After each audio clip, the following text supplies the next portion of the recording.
सूर्य कुमार यादव और गौतम गंभीर की अगुवाई में एक नए युग की शुरुआत तो हो गई है।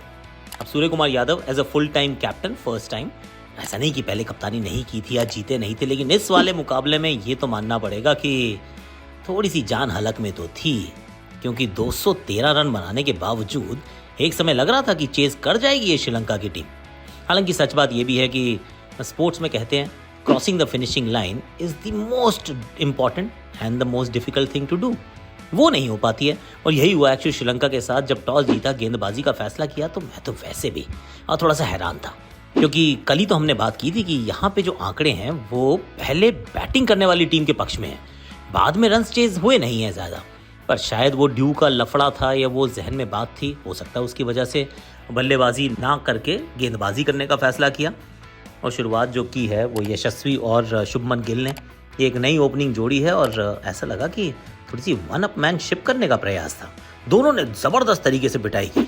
21 गेंदों में 40 बनाए यशस्वी ने, 16 गेंदों में 34 बनाए शुभमन ने। एक का 212 का स्ट्राइक रेट तो दूसरा 190 का। अब लेकिन आउट हो गए थे लगातार, एक के बाद एक दोनों जब पवेलियन गए और दबाव पड़ा थोड़ा सा भारतीय कप्तान के ऊपर।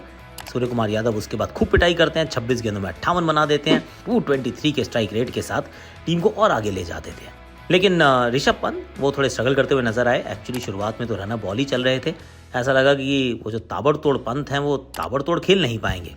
और फिर चाहे हार्दिक पांड्या हो, रियान पराग हो, रिंकू सिंह हो, और थोड़ी सी हैरानी की बात ये भी हुई कि रिंकू से पहले बैटिंग करने रियान आए। इनफैक्ट रियान शिवम दुबे और वॉशिंगटन सुंदर से आगे खेल भी गए, ये भी थोड़ी हैरान करने वाली बात थी। पर कुल मिला के मतीश पथिराना की 4 विकेट्स, कमाल की गेंदबाजी, रन पड़े थे 4 में 40 उनको ही पड़े थे, लेकिन 213 बना दिए थे भारत ने और ये एक बड़ा टोटल था। भाई इसको तो डिफेंड होना ही था, ऐसा हमें लग रहा था। अब रन चेज की जब बारी आई तो लग रहा था कि बड़ा एक तरफा मुकाबला होगा, हार the half way stage of course, क्योंकि 214 रन कहाँ बनने वाले हैं।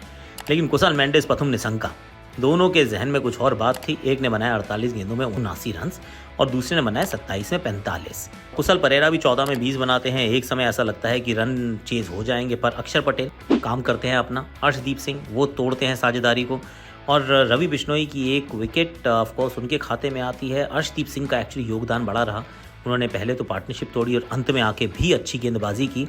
सिराज के खाते में भी एक विकेट थी, लेकिन एक बड़ी इंटरेस्टिंग बात थी एक्चुअली, ये नए युग की शुरुआत है। अब इसमें शिवम दुबे जो अभी वर्ल्ड कप खेल गया है उनको नहीं खिलाया गया, वॉशिंगटन सुंदर को जो आपको छठे गेंदबाज के रूप में विकल्प प्रदान करते हैं, रिंकू से पहले बैटिंग करने रियान पराग को भेजा। रियान पराग का खेलना ही ये थोड़ा सा सरप्राइजिंग जरूर था, लेकिन अंत में जब सामने लेफ्ट हैंडर था, ऑफ स्पिनर की सोच आई थी। खैर 2 ओवर बचे थे अर्शदीप के, 2 बचे थे सिराज के, तो बड़े आराम से फास्ट बॉलर्स के साथ खत्म किया जा सकता था मुकाबला।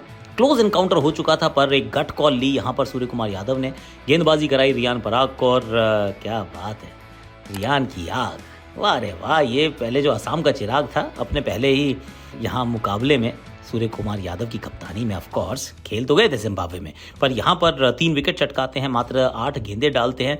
हार्दिक पांड्या थोड़े महंगे जरूर साबित हुए, पर भारत इस मुकाबले को 43 रन से जीत जाता है। तो भाई कॉन्ग्रेचुलेशन है। कहते हैं ना कि अंत भला तो सब भला।